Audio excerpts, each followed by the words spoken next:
તો કેમ છો લાલાઓ?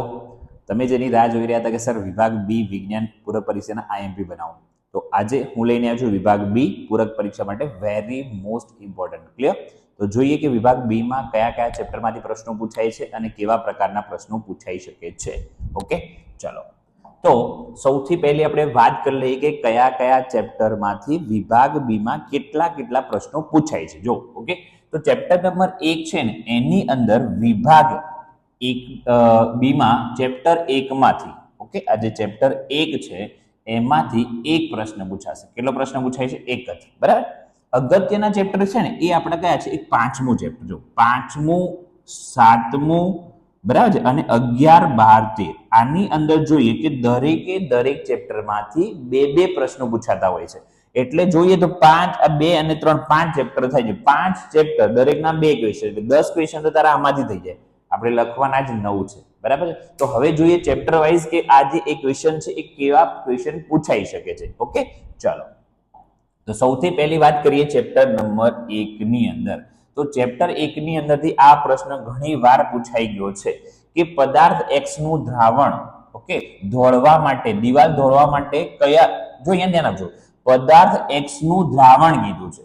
ઓકે, ધોળવા માટે કયો પદાર્થ વપરાય એ કીધું તો કેલ્શિયમ હાઇડ્રોક્સાઇડ આવે, પણ અહીંયા X પદાર્થ કીધો છે એનું દ્રાવણ, તો અહીંયા કેલ્શિયમ ઓક્સાઇડ નું દ્રાવણ આવશે. એ જે X છે એ શું હશે?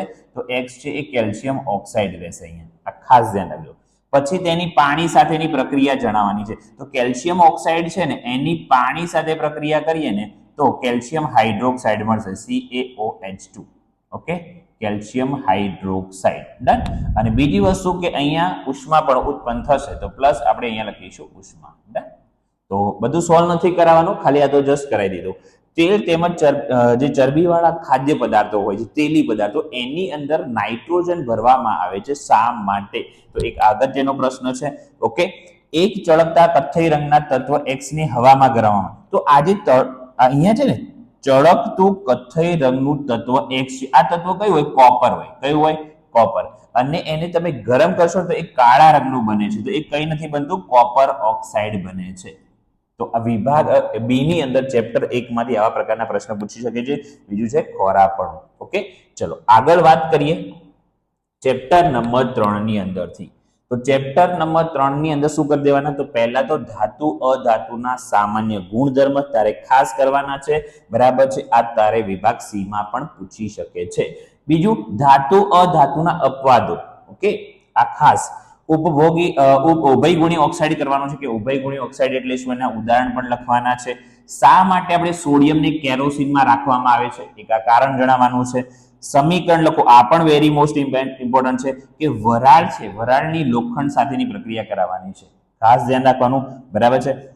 ત્યારબાદ થર્મિટ પ્રક્રિયા, આ થર્મિટ પ્રક્રિયા છે. ભુંજન, કેલ્સિનેશન, લોખંડનું ક્ષારણ અટકાવવા માટેના ઉપાયો. વેરી મોસ્ટ આઈએમપી પ્રશ્ન ઘણી વાર પૂછાઈ ગયો છે.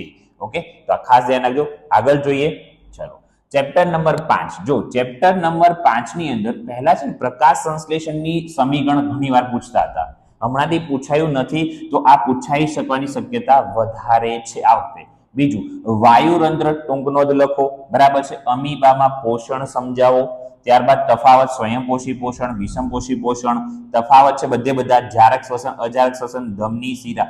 આ ચેપ્ટરમાંથી એક તફાવત 100% હશે. આ તફાવત 100% હશે. ખાસ કરીને જવું.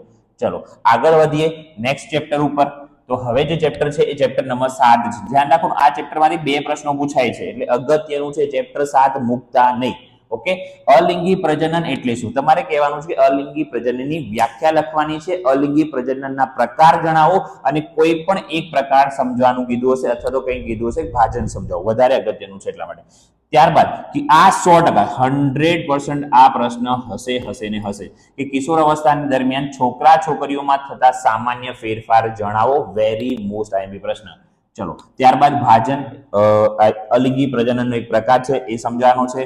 જરાયુ ટૂંક નોંધ. આપણને ખબર છે કે જ્યારે બાળક એની માતાના પેટમાં હોય ત્યારે આ જરાયુ દ્વારા એ પોષણ મેળવે છે. તો આ જરાયુ એ છે એ ખાસ કરવાનો છે. ત્યારબાદ પર્ણફૂટી. ઓકે, આ એક પ્રકાર છે પ્રજનનનો. ત્યારબાદ કલિકા સર્જન, આ પણ કરવાનું છે. તો વિભાગ ચેપ્ટર 7 માં આટલું ખાસ કરી લેવું. નેક્સ્ટ ચેપ્ટર જઈએ. તો નેક્સ્ટ ચેપ્ટર નંબર 10 આ પણ વેરી મોસ્ટ આઈએમપી, કારણ કે આમાંથી પણ 2 પ્રશ્નો પૂછાશે, બરાબર છે. આની અંદર મેં લીધું છે લઘુ દ્રષ્ટિની ખામી ગુરુત્વ દ્રષ્ટિની ખામીનો તફાવત કરવાનો છે. પછી ગ્રહો કેમ ટમટમતા નથી, ખાસ બીજી વસ્તુ આ ચેપ્ટરમાંથી છે મને વૈજ્ઞાનિક કારણ ખાસ પૂછાય છે. વૈજ્ઞાનિક કારણ રિલેટેડ પ્રશ્ન આ ચેપ્ટરમાંથી હશે ને હશે જ. ઓકે, તો અહીંયા મેં 2 કારણ લીધા છે. એક તો ભયદર્શક સિગ્નલ વાળું કે ભાઈ ભયદર્શક સિગ્નલને શા માટે લાલ રંગનું રાખવામાં આવે છે. એવું પણ પૂછી શકે કે જ્યારે આકાશ સ્વચ્છ હોય છે ત્યારે ભૂરા રંગનું દેખાય છે, આનું કારણ. બીજું આવું પણ પૂછી શકે કે જ્યારે હું આકાશમાંથી દેખું, હું અવકાશયાનમાં જઉં, ઓકે, અને પછી હું ત્યાંથી અહીંયા જોઈશ આ વાદળો, તો મને કાળા રંગના દેખાશે. શા માટે કાળા રંગના દેખાય છે, આ કારણ પણ કરવાનું. ડન. ત્યારબાદ સિલિરી સ્નાયુ સમજાવો, અલગથી પૂછી શકે છે. હા, તો વિભાગ ડી માટે મેં આંખ વાળો પ્રશ્ન કીધો છે, આંખ આખો કરી દો એટલે બધું આવી જશે એમાં. ક્લિયર? ચલો આગળ વધીએ. હવે ચેપ્ટર નંબર 11 આ પણ વેરી મોસ્ટ ટાઈમ, કારણ કે આમાંથી પણ 2 પ્રશ્નો પૂછાવાના છે. તો પહેલો પ્રશ્ન છે વિદ્યુત પ્રવાહની વ્યાખ્યા લખો અને તેનો એકમ જણાવો. ઓકે, વિદ્યુત પ્રવાહની વ્યાખ્યા.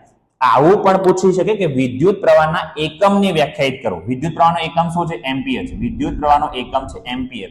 એમ્પિયરની વ્યાખ્યા પણ પૂછી શકે છે.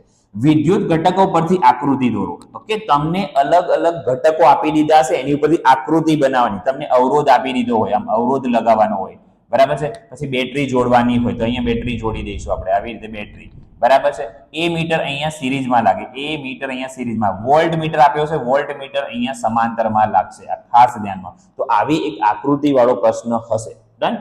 ચલો, વાહકનો અવરોધ કઈ બાબત પર આધાર રાખે છે? આ વેરી મોસ્ટ આઈએમપી પ્રશ્ન. વાહકનો અવરોધ ઘણીવાર વાહકમાંથી પસાર થતો વિદ્યુત પ્રવાહ, અહીંયા પ્રવાહ કઈ બાબત ઉપર, એ પણ કરી દેવું. ઓકે, ચલો.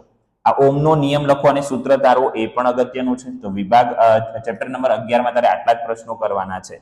આગળ વધીએ. Chapter number 12. ચેપ્ટર નંબર 12 ની અંદર આ ચુંબકીય ક્ષેત્રની લાક્ષણિકતાઓ વેરી મોસ્ટ આઈએમપી. લગભગ આ પ્રશ્ન દર વખતે હોય છે, એટલે આ ખાસ કરી દેવો. ત્યારબાદ ચુંબકીય ક્ષેત્ર રેખાની આકૃતિ દોરો. અમુક વાર આકૃતિ દોરવાનું પણ લાલા પૂછે છે. ઓકે, જમણા હાથના અંગૂઠાનો નિયમ શોર્ટ સર્કિટ. અહીંયા મેં ડાબા હાથનો નિયમ પણ કીધું, એટલે બંને નિયમ કરી દેજો, કોઈ એક પૂછી લે. ઓકે, તફાવત એસી અને ડીસી પ્રવાહ. ઓકે, એસી પ્રવાહ અને ડીસી પ્રવાહ જનરલી આ તો સિલેબસમાંથી નીકળી ગયું છે, પણ લાસ્ટ ટાઈમ આની પહેલાની જે પરીક્ષા હતી એમાં પ્રશ્ન પૂછ્યો હતો, તો આ પણ કરી દેવું. ઓકે, ચાલો. હવે ચેપ્ટર નંબર 13. ચેપ્ટર 13 છે ને એ બહુ અગત્યનું થઈ જાય. જો વિભાગ ડી ની અંદર પણ આના 2 પ્રશ્નો હોય છે અને બી માં પણ 2 પ્રશ્નો છે, એટલે આ ચેપ્ટર 13 બને ને તો ખાસ આખું ચેપ્ટર કરી દે ને તો વધારે સારું છે. બીજું કે ચેપ્ટર ની અંદર લગભગ 6 થી 7 જ પ્રશ્નો છે મોટા. એ 6 થી 7 પ્રશ્નો કરે ને એમાં બધું આવી જાય છે. પણ વધારે ના કરવું. માની લો કે વિભાગ બી માં જ તો એક તો કરી દે ઓઝોન કેવી રીતે નિર્માણ પામે. આ O3 છે, ઓઝોન છે ને, ઓઝોન એનું અણુ સૂત્ર થાય O3. આ O3 કેવી રીતે બને છે એ સમજાવવાનું છે, એની અગત્યતા જણાવવાની છે. ત્યારબાદ જૈવિક વિશાલન એટલે શું, આ પણ કહેવાનું છે. ત્યારબાદ જૈવિક વિઘટનીય કચરો અને જૈવિક અવિઘટનીય કચરો, આ તફાવત ખાસ અગત્યનો છે. ત્યારબાદ નિવસન તંત્રના ઘટક વાળું અને આહાર જાળ. બીજું આવું પણ પૂછી શકે, ખાસ સાંભળજે. એવું પણ પૂછી શકે કે તમે સ્વચ્છતા માટે તમે શું કરી, મૌલિક રીતે પ્રશ્ન પૂછાતો હોય છે કે તમે સ્વચ્છતા જાળવવા માટે શું કરશો, તમે કચરાના નિકાલ માટે શું કરશો, તમે કચરાના નિકાલ માટે કઈ કઈ પદ્ધતિનો ઉપયોગ કરશો. આવા પ્રકારના મૌલિક પ્રકારના પ્રશ્નો પણ પૂછે છે. તો આટલું કરી દેજો ખાસ. વિભાગ બી ની અંદર 9 પ્રશ્નો લખવાના છે, દરેકના 2 એટલે 18 ગુણનો છે. જો તમે આટલું કરશો તો 18 માંથી 18 નહીં પણ 15 તો આખા આરામથી પાકા છે. ડન. ચલો, તો અગાઉ મેં તમને 30 માર્ક્સનું કીધું હતું અને આ 15 એટલે તમારા થઈ ગયા છે 45 માર્ક્સ. હવે તમારે ખાલી વિભાગ એ કરી દેવાનો. વિભાગ એ નો વિડીયો હું બનાવીશ, બરાબર છે. ચેનલ સબસ્ક્રાઇબ કરી દેજો. આજ સાંજ સુધી વિભાગ એ પણ આવી જશે અને વિભાગ એ ની અંદર એવા પ્રશ્નો વેરી મોસ્ટ ઇમ્પોર્ટન્ટ પ્રશ્ન લાવવાનો છું જેથી કરીને વિભાગ એમાં 24 માંથી 20 તો આવી જ જાય આરામથી. ઓકે, તો ચેનલને સબસ્ક્રાઇબ કરો અને વિડીયોને લાઈક કરો. કંઈ પણ પ્રોબ્લેમ છે કમેન્ટમાં જણાવો, બરાબર. બની શકે તો હું અમુક મોસ્ટ આઈએમપી પ્રશ્નો ભણાવીશ પણ ખરી. ઓકે, તો ચેનલ સબસ્ક્રાઇબ કરી દેજો અને થેન્ક